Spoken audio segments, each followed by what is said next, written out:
NATO denounced Russia's invasion into Ukraine and stated that it intends to deploy additional defensive forces to Eastern Europe, along with more maritime assets, to increase readiness levels.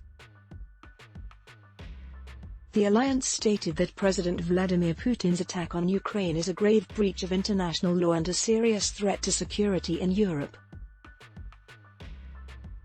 Peace on our continent has been shattered, NATO Secretary-General Jens Stoltenberg said at an emergency press conference Thursday.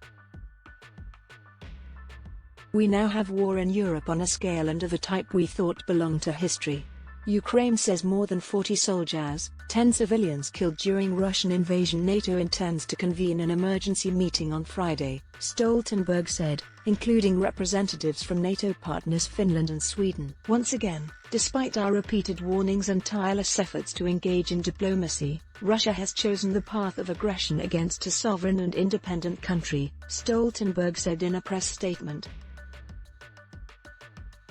NATO denounced the Kremlin in a statement Thursday, calling on Russia to immediately cease its military action and withdraw all its forces from in and around Ukraine, to fully respect international humanitarian law, and to allow safe and unhindered humanitarian access and assistance to all persons in need. Russia's actions are considered a serious threat, NATO said, which is why the alliance intends to take all necessary measures to ensure the security and defense of all allies. This includes the deployment of additional defensive land and air forces to the eastern part of the alliance, as well as additional maritime assets. Click here to read more from the Washington Examiner. Russia's invasion of Ukraine has placed members of NATO on edge.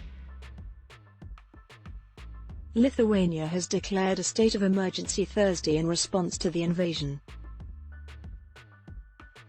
Several members of NATO have condemned the attacks, including France, the United Kingdom, and the United States. Russia began its invasion Thursday under the notion of what Putin described as a special military operation.